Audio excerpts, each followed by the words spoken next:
Hey guys, welcome back to the second PGRZ Top 50 All-Time DBFZ Players stream.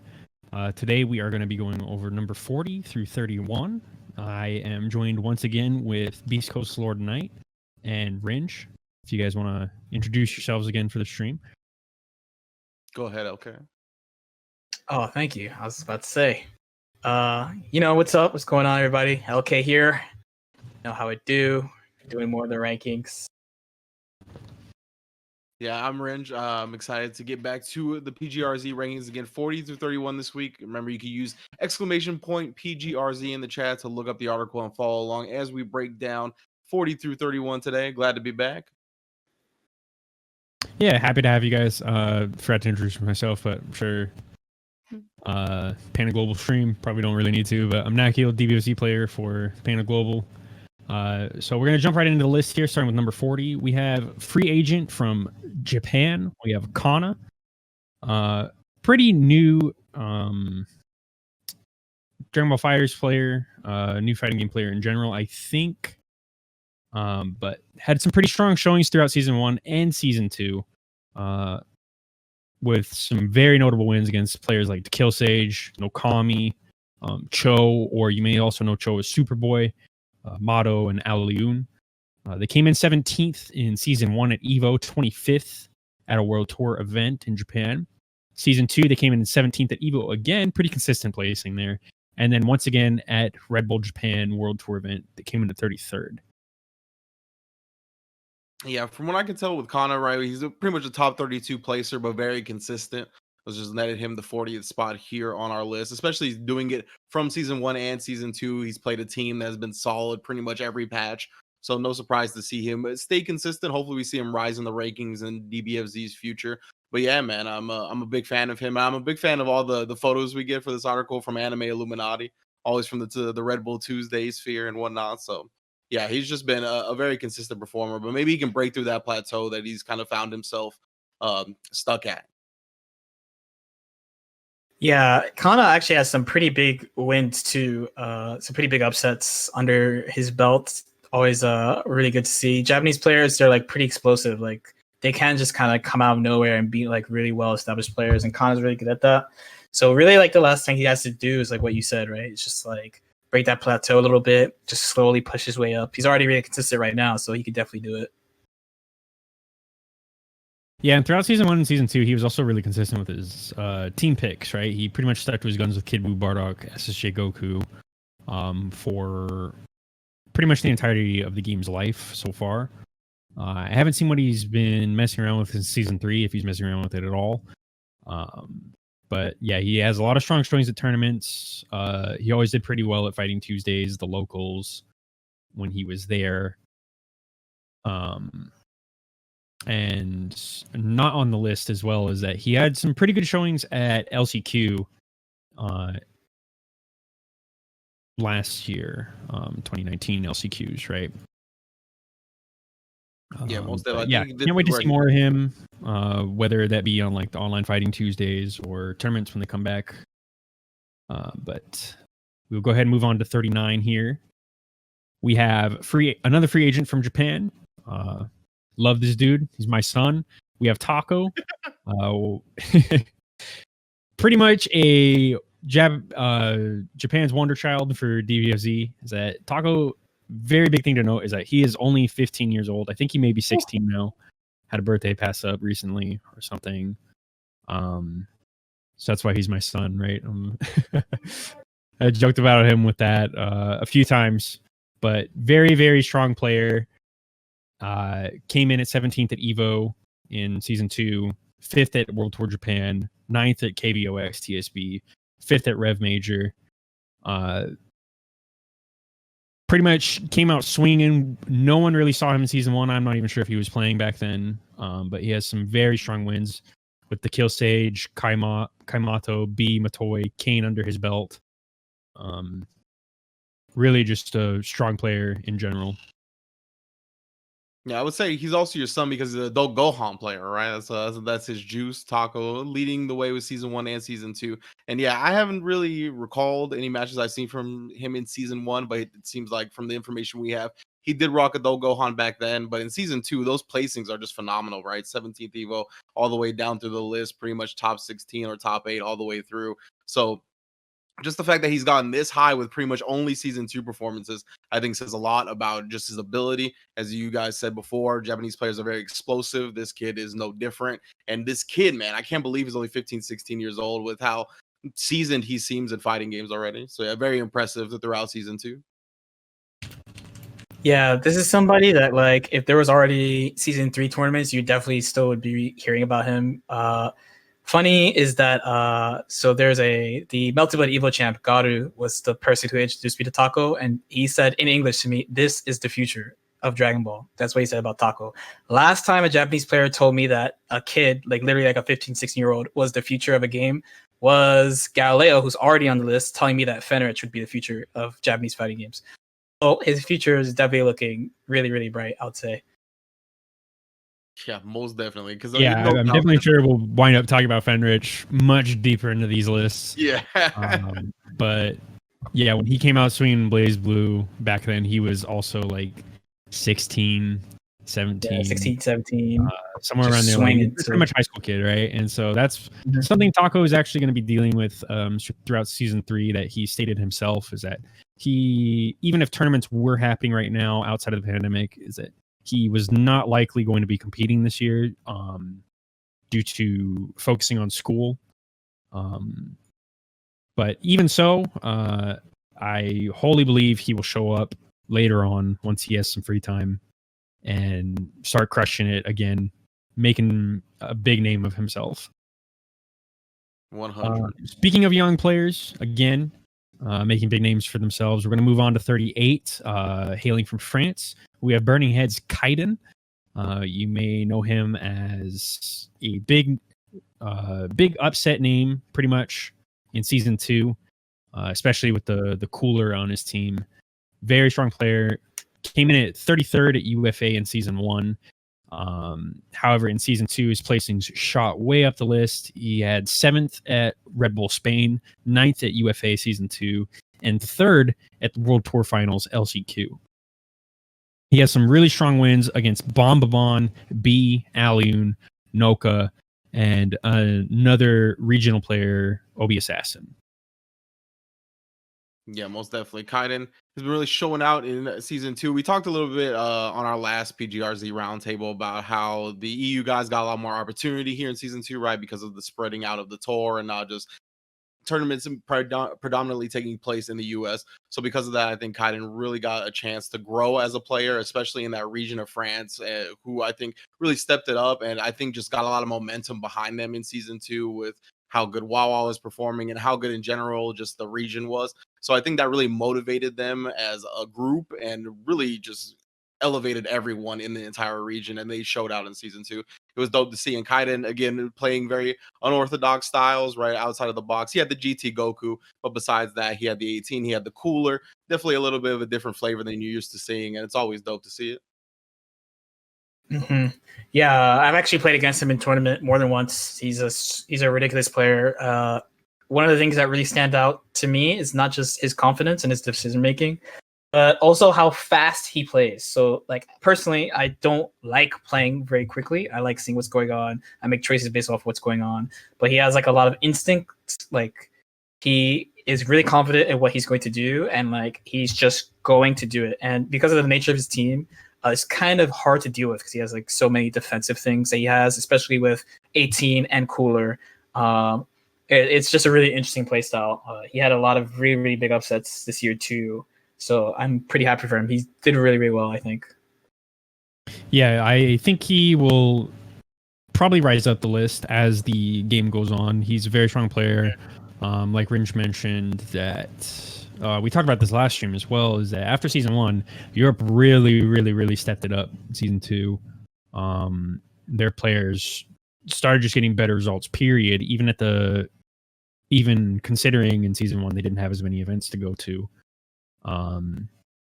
So yeah, it's been really nice to see how strong their community is, and seeing players like Kaiden get their time in the spotlight.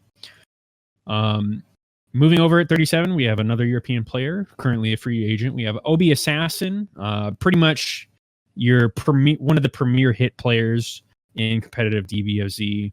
Another fun thing to note about him is that he is one of the only competitive Goku Black players. Most of his results are pretty much condensed into Season 2, as we just mentioned. That you really stepped it up Season 2. He got 7th at World Tour Japan, 4th at UFA, 9th at Versus Fighting, and 4th at World Tour Finals LCQ. He has some big wins under his belt with Tachikawa, Apology Man, Superboy, Alioun, and Noka being among the names that he's defeated in the tournament. Yeah, I'm a big Obi Assassin fan. You know, I always like watching Hit in this game. I think he's one of the funnest characters to watch, and the results really speak for themselves. He's doing it with his team, as you mentioned, Goku Black and Hit. Both characters I think are pretty underrepresented in the competitive scene. And because of that, that makes his performance all the more impressive. Again, he rose with the rest of EU, right?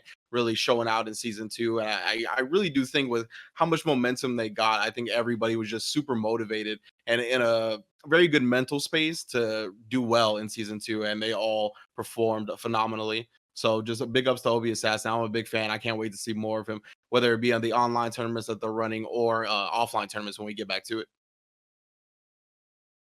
Yeah, there's another person I've had the multiple chances to play against in tournaments, so like I'm pretty familiar with his play style. Sticking to his guns too is definitely a really big thing. Like he's just always been playing Hit, Goku Black, and Adult Gohan. So he has like that additional time definitely matters. I think Hit especially is like I would say he's probably just the premier Hit in the world. I think right now. Yeah.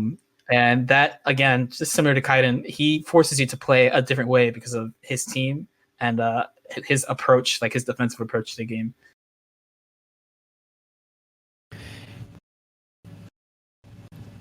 Yeah, I think he may wind up dropping Gohan this season. I believe, if I remember correctly on his Twitter, he's been messing around with base Vegeta. I think a lot of us Gohan players were kind of looking at that switch.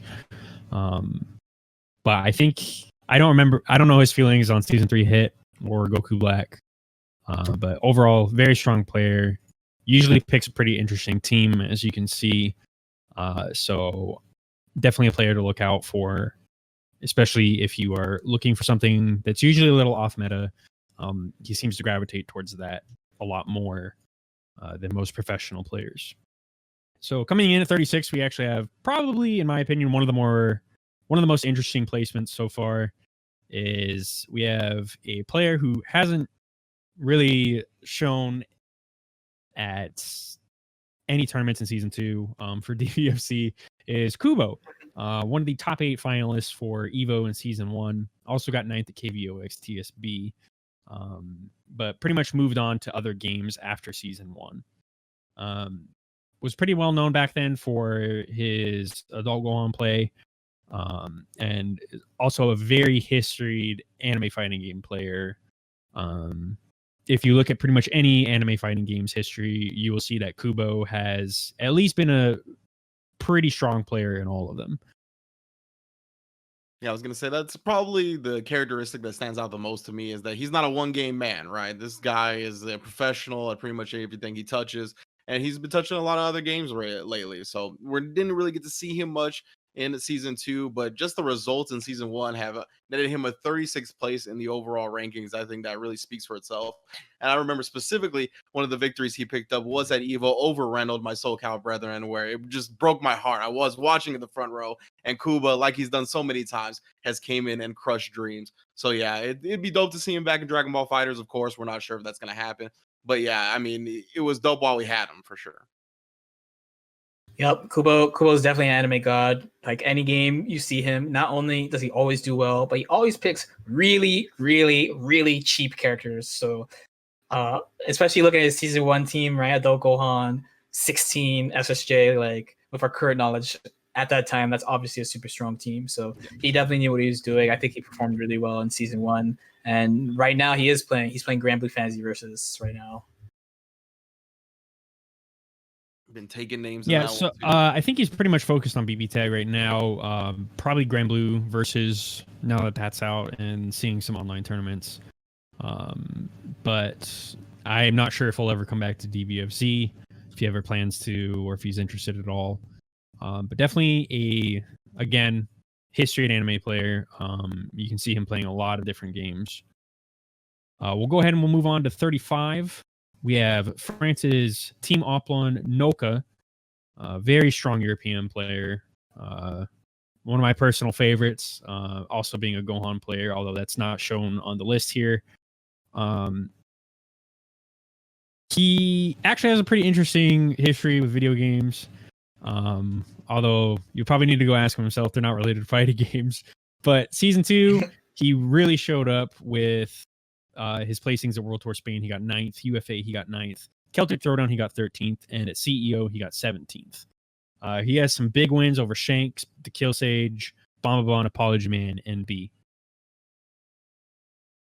Yeah, super sick player. Obviously, coming out of France, the region has just been so impressive in season 2 of Dragon Ball and beyond. And I really like that his notable wins are from somebody from pretty much every region, right? We have Shanks from Spain, we got the Kill Sage and Apology Man from America, and we got Bombabon and B, both being from Japan. All have fallen to this kid. So it's not just like he picked and chose like good tournaments to go to. He wrecked shop at tournaments with the biggest competition. So I know his stock is only going to go up from here. I think he's a pretty young kid. At least that's what it looks like from his picture. So I think he's got a bright future in fighting games, especially in Dragon Ball FighterZ.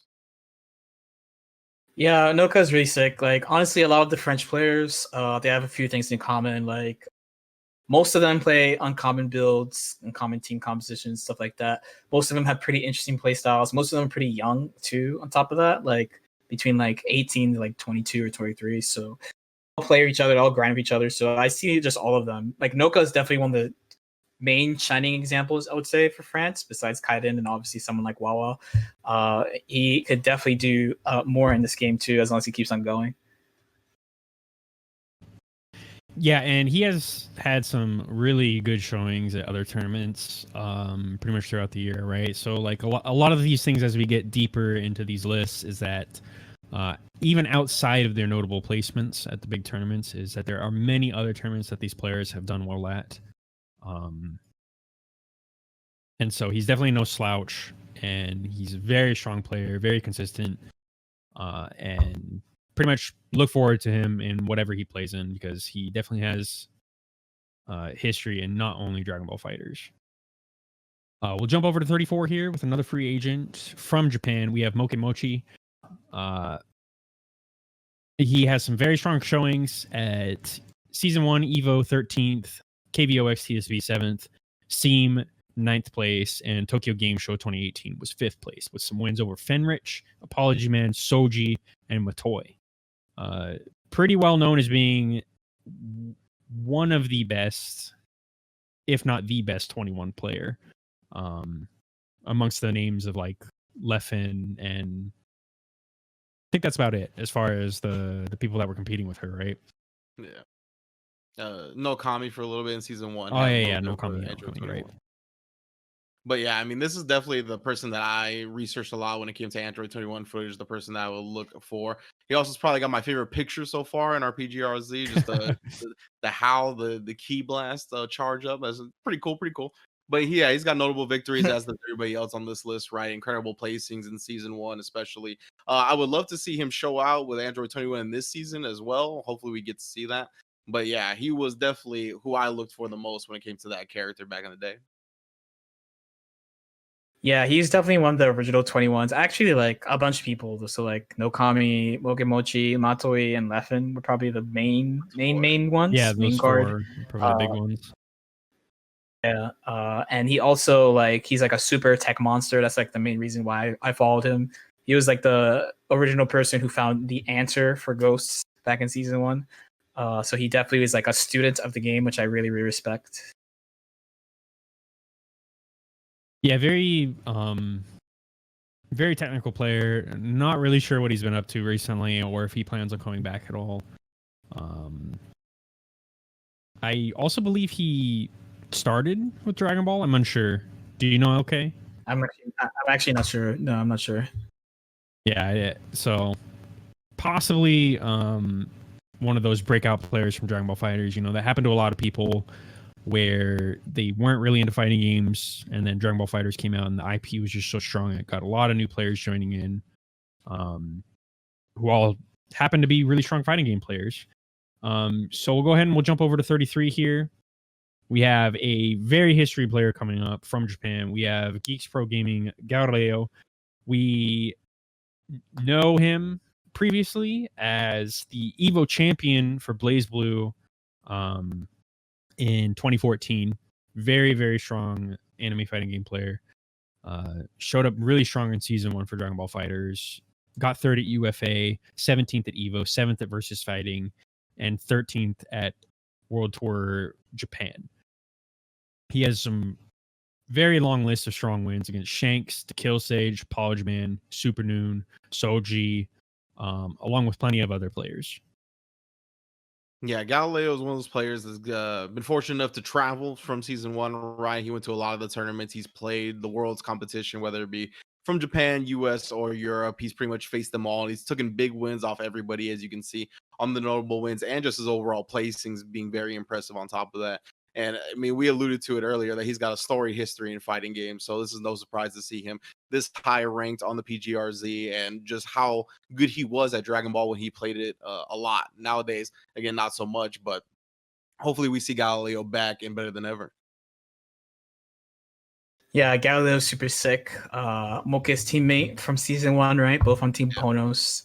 My Lychee sensei, he has just like really like super confident, like super like he doesn't rely on his instincts so much as he, relies on like the information the game gives you. I think the team he plays really reflects that. I really always like that about his play in all games I've seen, because every game he plays, every game he touches, he's always super good. Yeah, season 2, he took a big break to focus on some work stuff. I know he's really involved in Japan's esports community. Season 3, around the World Tour Finals while we were in Japan, he actually came back to a Fighting Tuesday and said he was going to start playing again, but unfortunately the pandemic probably got in the way of most of that. So I'm very interested to see what he will decide to do once tournaments pick back up. But definitely one of my favorite Japanese players. Very strong. Can't wait to see more from him. Coming up on number 32, we have a big fan favorite, I believe, especially amongst spectators and everything. Very fun player. Coming from SoCal in the US, we have a free agent, Reynold. Very strong fighting game player. Big name in King of Fighters. Had some really strong showings in season 1 with 7th at the Summit of Power, 9th at Evo, 13th at Combo Breaker. And in season 2, his tournament attendance fell off a lot, but he did net a 5th place showing at NCR. He has some he's beaten pretty much everybody. He's one of those players that will beat you a minimum of once, no matter who you are. But some of his most notable wins include Dogura, Chris G, Super Noon, Leffen, and myself. Yeah, incredible fighting game player, right? Another Evo champion. We've already seen a couple on this list that lends his talents to Dragon Ball FighterZ, as you mentioned. 7th at Summit of Power, still the GO tournament, and he was a great personality for that tournament, right? That's what makes him a fan favorite, is not only his personality out of game, but really in game as well. He's really willing to play mind games with the opponent and test their mental fortitude. And he plays all kinds of different characters as well. A lot of unorthodox strategies, a lot of anti-meta stuff that he does. But yeah, man, I mean, Reynolds definitely one of my fan favorites. I talked about earlier that I was heartbroken when Kubo was able to gatekeep him out of that top 8 at Evo. And yeah, I believe in season 2, his professional life, his work kind of picked up a bit. But since then, he's gotten a little bit more freedom, a little bit more wiggle room. I think he works from home a little bit more now. So if this season 3 went as we all thought it would, I think we would have saw a bit more of him at the offline tournaments. But of course, it has gone awry. So maybe when we get offline tournaments back at it and the Dragon Ball FighterZ tour keeps going, then we'll see more Reno than we did in season 2. Hopefully, even more than we saw in season 1. Yeah, he was definitely one of the original Vegito boys. To be honest, if this list had like an X Factor, I think in the Smash list they had like the X Factor. Reynolds would be off the charts because like he really could just be. I remember at Summit of Power, they're like, "Who do you not want to play against?" I was like, "Reynolds," and they're like, "Why?" So I'm like, "I could just lose." Like, I did not know what happened. Like, he had that extra ability. He's definitely the type of player like you don't want to run into in tournament at all. Yeah. Especially if it's still, outside of like finals where it's only first to two, right? That's the kind of player where he is insane in short sets, even though he's still so strong in long sets as well. He's just a really strong fighting game player, period, and really knows how to mess with you. But we will go on to our last player of the day here. We're going to be coming in at number 31, coming from France. We have a free agent. We have Kane, one of the most well-known European players, especially known in Season 1 and Season 2 for playing Gotenks and sticking with him through Season 2. He got second at UFA in Season 2, 5th at Versus Fighting, 9th at Celtic Throwdown, and 17th at World Tour Spain. Again, another player that has a lot of wins from all over now that the European players have been getting to attend more tournaments. He's beaten the likes of Kazunoko, Dogura, Shanks, Apologiman, Noka, and that's probably just tip of the iceberg. Yeah, I think this guy's just getting started for sure. And he's our third French player in the 40 through 31 placings too. Just it's wild how much that region stepped up with the opportunity that they were given. And we see second place, multiple top 8 finishes for Kane. Just an incredible player and very strong coming out of the EU. I know, again, we mentioned before that they're all just training partners in France. And I mean, I don't know, the collective power of that they all had has just been one of my favorite storylines of Dragon Ball FighterZ throughout its history so far. So I can't wait to see the continued rise of the French players and everybody in the EU. And just in general, I think this game has brought a whole like global presence. And I think each region doing good just motivates the other regions to step it up. So it's a beautiful feedback loop of motivation as far as Dragon Ball FighterZ goes. Yeah, I definitely agree that like one of the like maybe quiet but really good stories of Season 2 was EU stepping up. Them too, like I think a lot of people got a lot better. Kane was one of the people who were definitely ahead of the ball on Team Gohan. We all know like Team Gohan slowly came up until we were like, isn't this character like a top 3 type of character? And he was definitely like there like day one. So he has the foresight to build teams and like not only be like, I should follow what people do, which is definitely a thing I respect about him as a player. Yeah, he was also part of one of the biggest nail biter sets of the year, I think, which was LCQ Finals against Tachikawa, where he unfortunately came short at second. But he did reset the bracket, and that set was emotional, you can say, especially the victory and everything. I also like him because he's pretty well known for just being kind of having like that hint of unorthodox play, right? Finds himself in a lot of scrambles sometimes. EU's always memeing on him for, what Kane are we gonna get today? The one that can finish a combo or the one that doesn't? And he's gonna drop it, and now you're gonna die in some random ass way, right? He finds himself in those situations a lot, but like another big player, Sonic Fox, they usually wind up making the best of that scramble situation. So that's definitely one of the player traits that you need to watch out for if you ever find yourself playing against him. That is going to be all for today for 40 through 31. The next list will be 30 through 21. That is going to be on Monday. Again, we'll be releasing the list on that day and doing a roundtable later that night. As far as predictions for 30 through 21, I feel like we are going to start getting into the players who had high attendance through Season 1 and through Season 2 with solid results.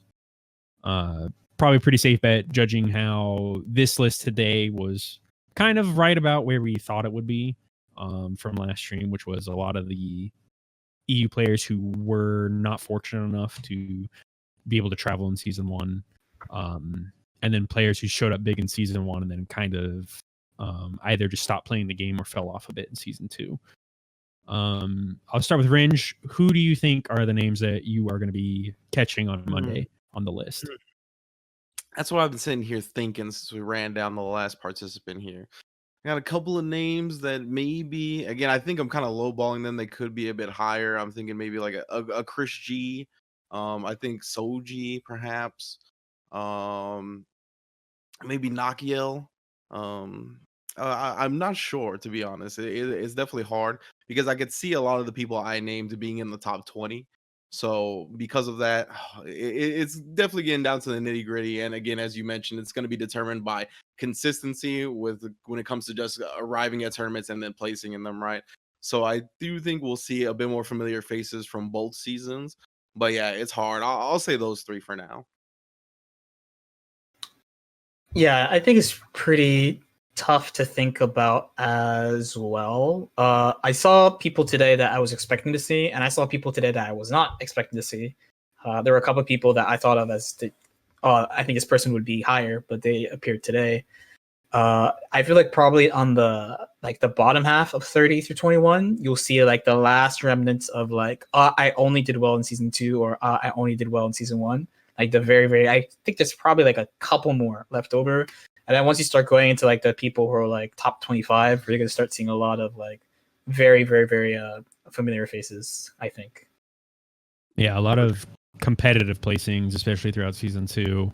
For the players who also went through season 1, right? So top 25 is going to be like really interesting to see, I think, as soon as we get there. But yeah, I think the list on Monday will be interesting to see, especially like how many more kind of leftovers do we have from late bloomers or just early powerhouses that didn't stick with the game. I got a question for you. Yeah. Well, do you guys think Hook is going to be on the next one? No, I think he's top 20. He'll be higher. He's top 20. I think he'll be top 20. He's top 20. The person I was thinking of, one example of a person like that I was thinking of is actually Mochi. I think Mochi is going to be like 30 to 21 somewhere. I think that's a perfect example of someone who's like played like super good season 1, has a ton of good results and not that many bad L's, but like basically has no season 2. He's probably like, outside of Kubo, he's probably the best example of that. Also, I think was maybe kind of like an too. unfortunate situation for him, right? Where it's just because he moved. Yeah, he moved. It was like a combo of a couple things where he couldn't really keep up with the game anymore. Another person I would think of is Cho. Also, it would be another one. Someone who did super well season 1, did in season 2, but like wasn't really like in it in season 2. Yeah, I think we'll probably see names like Moche and Cho or Superboy for sure, coming up in top 21 through 30. Yeah, those are actually pretty interesting picks. I am pretty confident you guys are probably right about that. But I guess we'll see on Monday. Yeah. But anyways, thank you guys for taking part. Again, you can follow both Rynge and LordKnight on their Twitters or their Twitch /Rynge/LordKnight. Make sure you guys follow Panda Global channel. Follow the PG Stats Twitter so you can catch the article when it goes live on Monday. And make sure you spread the news. So thank you guys for watching. Thank you guys for helping. Really appreciate everything. Hope all of you guys enjoyed the roundtable and enjoy the rest of your day.